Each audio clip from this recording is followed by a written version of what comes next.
This is CBN News Watch. And thank you so much for joining us for CBN News Watch. I'm Ephraim Graham. I want to begin this half hour with Russia running low on weapons and suffering under economic sanctions. Now it looks like the Kremlin is turning to another pariah nation for help, North Korea. Reports of an upcoming summit between Vladimir Putin and Kim Jong-un has U.S. officials on alert. They're concerned Kim will sell weapons to Putin in exchange for sophisticated military and nuclear technology. George Thomas has the details. The last high-level meeting of this kind happened in April 2019 when North Korea's leader, who very rarely ventures outside his country, took an armored train from Pyongyang to visit Putin in the eastern Russian city of Vladivostok. Experts say the reclusive Kim Jong-un will likely take the same route later this month. I think that it comes at the time when Russia is increasingly globally isolated. According to new U.S. intelligence, a sanction-strapped Moscow is seeking to buy artillery shells, anti-tank missiles, and rockets from Pyongyang to replenish its stockpile diminished in its war against Ukraine. Russia is negotiating potential deals for significant quantities and multiple types of munitions from the DPRK to be used against Ukraine. There's talk that both countries might even hold joint war games. I think it says a lot that Russia is having to turn to a country like North Korea to seek to bolster its defense capacity in a war that it expected would be over in a week. Former U.S. Army General and CIA Director David Petraeus warns the West needs to up its economic pressure against the Kremlin. Russia is obviously desperate for replacement munitions, replacement weapons systems, even microchips and everything else. And as a general comment, we are and should even be doing more to make sure that the export controls and various sanctions that have been imposed are enforced. News of a potential meeting with Kim follows leaked documents released last month that reportedly show Putin reaching out to the Iranians as well to help Russia build more than 6,000 attack drones for its ongoing war. There is no other way to look at that than desperation and weakness. For his part, Kim Jong-un wants a number of items in return, including sophisticated military hardware with technology that could potentially advance North Korea's ballistic and nuclear program. North Koreans are looking for economic support, fuel, food, sources of cash, anything that can help to keep the regime afloat, and Russia seems to be ready to provide that, even through violation of the UN sanctions. In July, Kim Jong-un opened his country to foreign visitors for the first time since the COVID pandemic and welcomed Russia's defense minister Sergei Shoigu as his first guest. They attended an arms exhibition in Pyongyang, which included a prominent display of North Korea's latest Hwasong intercontinental ballistic missile. Our information further indicates that following Shoigu's visit, another group of Russian officials traveled to the DPRK for follow-up discussions about potential arms deals between the DPRK and Russia. Putin and Kim have since then reportedly exchanged letters pledging to increase their bilateral cooperation. George Thomas, CBN News. In other news, as we mentioned earlier this week, Coach Joe Kennedy resigned his position as assistant football coach at Bremerton High School in Washington State. After returning to the football field last Friday after an 8-year court battle over his practice of praying on the 50-yard line after games, he says the school district and the lawsuit have taken a lot of the joy out of coaching and now feels like an outsider. He spoke with CBN News Thursday to explain more on why he made this decision. I knew I was going to be in hostile territory. They were forced to take me back, and I thought it just would be the perfect time to actually resign on my own terms. We do have some health problems in our family down here in Florida, so that played a large part into our decision-making. The coach also explains how God has been at work in this 8-year battle. God's hand has been everywhere on this. From the beginning, how ridiculous is it that a guy could get fired, a high school football coach could get fired for taking a knee for 30 seconds after a football game? For it to make this much news, headlines, and all the way to the Supreme Court. And God knew what he was doing for such a time as this. Coach Kennedy says he will see where God will lead him and continue to fight for religious freedom for all Americans. He also asks for your prayers. Hope floats the boat, especially for a retired shrimp fisherman in Florida. After Hurricane Idalia washed away years of precious memories, Operation Blessing was there to show him that hope can be found even in the most desperate situations. Our Bertie Carter reports. I knew that I needed to go, and literally within 10 hours, I was on the road. We're gutting their homes, moving their furniture out, washing their wet clothes and linens, anything we can do to try to help them get through this tragedy. It's been a little over a week since Hurricane Idalia tore through the Gulf Coast and then seemingly vanishing from the news headlines as fast as the storm dissipated.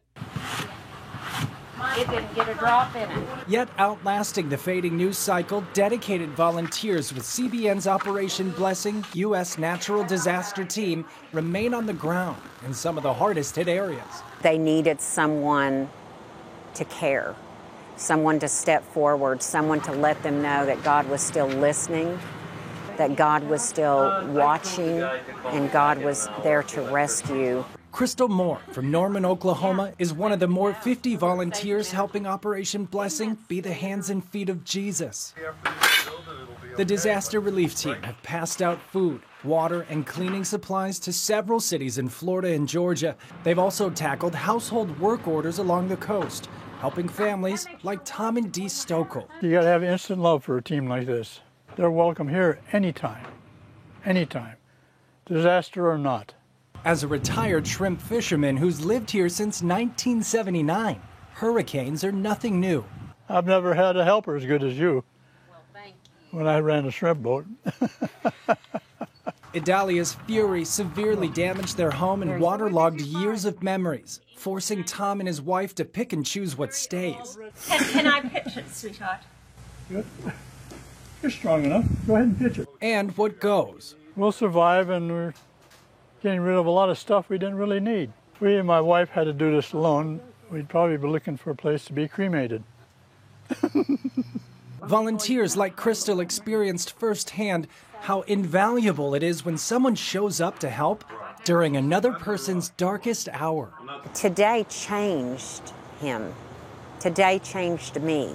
And although it can be hard to move on, sometimes a storm can show us what we need to leave behind from the past. We want to praise you for everything, the abilities that you've given all of us. To focus on what God has in store for us in the future. And Idalia's survivors are grateful that Operation Blessing has helped them move into those days ahead. Operation Blessing is one of the best caring group of humanity. Something I haven't encountered before. Brody Carter, CBN News.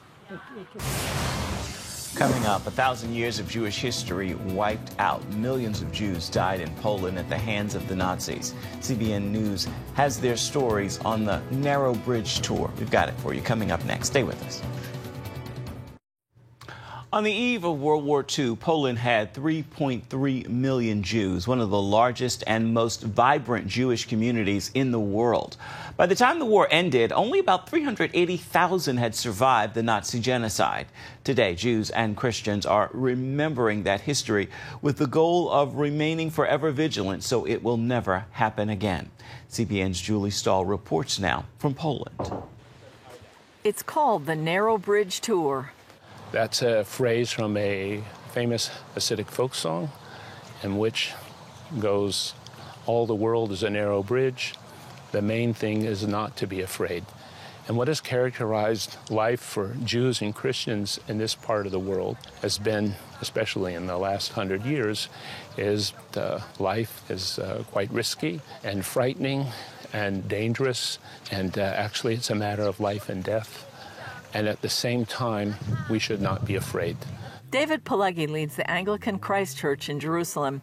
Each year, he brings Christians from around the world here to explore the 1,000-year history of the country's Jewish people and the influence they still have today on Jewish communities around the world and Israel. We come to this country to study Jewish life, Jewish-Christian relations, the Holocaust, and in particular, we really want to ask the question, why did so many ordinary people do such horrible things? And at the same time, why did so many ordinary people do such courageous things? CBN News joined Pileggi and about 20 Christians from various backgrounds on his most recent tour. This is not your usual tourist trip of coming to Europe and seeing castles and gardens and pretty things. It's a little different. It's very different. Touching the wall of the Warsaw Ghetto, standing on the dock where Jews would soon enter the Sobibor extermination camp, walking through woods along train tracks to Treblinka, or visiting the deadly concentration camp at Majdanek. This is about what happened to the Jewish community in Poland that for 1,000 years got along quite well with non-Jews, and then when World War II came, was completely extinguished from this nation. It includes stories of Jewish communities told in the cities and towns where they lived in eastern Poland, like the story of Tykocin. We're in this town as a group to discover why were Jews here in such large numbers. I mean, we're in a very rural part of the world. Invited here by the Polish nobility more than 800 years ago to help develop the country, these Jewish people thrived, and by the eve of World War II had grown to 3.5 million, the world's largest Jewish community. Many Polish aristocrats, they had estates in rural areas, and Jews managed those estates, collected taxes for them, did any number of things, and ultimately helped the Polish aristocracy grow food and take that food up the Polish river system and to export it to different places around the world. And Poland grew economically and politically, really thanks to the help of the Jewish people. In August 1941, however, the Nazis rounded up the Jews of Tykocin and told them they were going to the ghetto in Białystok. Instead, the Nazis marched or drove them out of town to a nearby forest. Overnight, here in this beautiful forest, Nazis murdered more than 2,400 Jews and buried them where they dropped. Part of the community that had helped build Poland's economy wiped out in a day. It's very hard to look at the Holocaust and to think about the suffering people. I think one of the great things about this particular trip is that we're also studying the Jewish heritage site. Thousands of these mass graves can be seen throughout Central and Eastern Europe. Even before the death camps or gas chambers, the shooting deaths of millions of Jews and others became known as the Holocaust by bullets. At some of these sites, participants recited the Kaddish, the Jewish mourner's prayer that proclaims the greatness of God. Attorney Raymond Daig says the lesson he sees is how it could happen again. It's a frightening prospect. We all say to ourselves, oh, I would never do that. I could never be there. But human nature is such that we have to be forever vigilant because these kinds of things can happen and did with a vengeance. There are also heroic stories, like the famous Oskar Schindler, who saved Jews by insisting he needed them in his factory that today houses a museum. In Krakow, Tadeusz Pankiewicz owned a pharmacy in an area designated as the Jewish ghetto. As a non-Jew, he and his staff were supposed to leave, but he fought to stay. They observed the Nazis rounding up the Jews, humiliating them and shooting them. Under penalty of death, they secretly tried to help sick and starving Jews and even hid some Jews in the pharmacy. Bible translator Professor Brad Young says it's important to be in the place where things happened to fully understand the history. We must learn the history of the Jewish people and understand the connection that we have as Christians with the suffering of the Jewish people in history. Bishop Julian Dobbs, a longtime student of Jewish history, says he came to Poland because so much of it happened here. I believe that we understand our Christian faith more fully when we do so through a Hebraic lens. Therefore, understanding the place of the Jewish people, both in our faith through the scriptures, but also in the history of the Jewish people, deepens our understanding of our own faith journey. Pileggi says for years he taught people about the Jewishness of Jesus and Jewish roots of Christianity, but it seemed artificial that interest in the Jewish people stopped when the New Testament was written. And of course, God still has his purposes for the Jewish people. He still remains in covenant with them. I think it's quite important that we have a basic understanding of their history. Julie Stahl, CBN News, Warsaw, Tykocin, and Krakow, Poland. And you can see more news from the Middle East on Jerusalem Dateline on the CBN News Channel tonight at 8:30 Eastern. You can also watch it on the CBN News app or on YouTube. Stay with us. You're watching CBN News Watch. Welcome back to CBN News Watch. Duane and Antoinette McCoy are husband and wife and partners in filmmaking. Their most recent film is New World Order: Dark Prince. It's a suspense thriller based on the Book of Revelations. Take a look.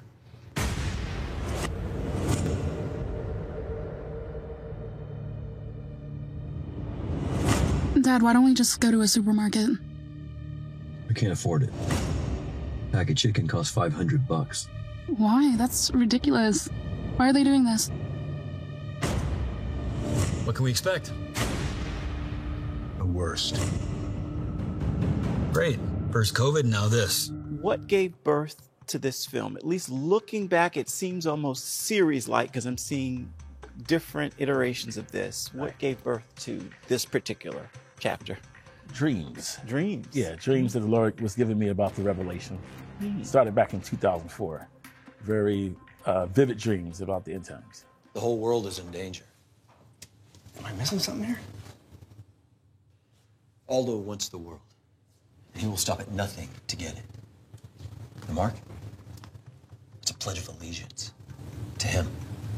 I get so excited because when he explained the dreams, it's so vivid, it was like watching a movie. And actually, one day the Lord opened my eyes and allowed me to see exactly what he was seeing. Wow. You have been gathered here to be given an opportunity to become legal citizens of our Supreme Lord's empire. There is more to your existence than you know. For both of you, why explore this subject area? Something that us as believers, non-believers often will shy away from. Well, that's the reason why, because believers shy away from it, and it's something that's at hand. You know, it's something that we all have to face at one point. You know, and that I feel like the Lord is using us to help prepare His people for. I heard we can get some food from the government here. You're going to have to go to your nearest marking facility, get branded, and then come back. Set the stage for people who aren't getting to see it yet. What's happening? Okay, New World Order: Dark Prince is about the Antichrist. Tell us about this wonderful system you've created and what these numbers mean. They represent the essence of our King's name. The false prophet in the Bible. But the protagonist is a police officer who has trauma in his life, and basically his story is all about, you know, his anger with God because of the tragedies in his life and the loss of his son, you know. What is this? I am totally in control. Job, job, job. That's all you think about. What about us? Bad guys are out there, Grace. I gotta stop them. Quiet! No! Action-packed? Oh, yeah. Yes, we have some action. Yes, we do. What's your prayer for the project now that it's done and ready to be shown? Well, we pray that the Lord will open doors, that people will consume it, and that the message will come through, you know, amidst all the entertainment and all the bells and whistles of a Hollywood movie, that the underlying message, which is about Christ and the gospel, will shine. You know, that's what our prayer is. And that lives to be changed. People will awaken to the times we're living in, because it's relevant to the times. A lot of things is in the movies, stuff that you see going on, even though it was written years ago. I mean, it's as if that we just wrote the script yesterday. You know, things that the Lord showed us back then that is actually happening today. Jolie's right. The Bible is our intelligence. And according to it, there is not a force on this planet that can stand up to all those regimes. Love it. So how does a minister become a movie maker? I mean, I think it was just something that was in me, you know. Growing up, I was always a daydreamer, you know, and imagined scenes in my head, cutting scenes of Miami Vice and when crocking in tubs and stuff in high school. And I'm sitting there passing time thinking about scenes and never thought I'd be actually doing it, but it was something I would do a lot. Now that I'm doing it, I realize, wow, this is something the Lord put in me, you know, because even when I was young, you know, a kid, it was something I was always dreaming about or daydreaming, with something with movies or TV or something like that. So, and then, you know, being called to preach, that's my highest calling, you know, but the gifts and talents that the Lord gave me, I believe is designed to help that ministry as well, you know, as a tool that the Lord can use to help reach people. That's how I look at it. That's kind of the way that the Lord is working in us that way. Sandwich, please. Doesn't matter what. Can I see your hands, please? Are you afraid? Terrified. The film is in select theaters right now. You can check the listings by visiting nwodarkprints.com. Stay with us. Your Friday Faithful. It's coming up next. Well, time now for your Friday Faithful. I want to leave you with this thought as we wrap another week together.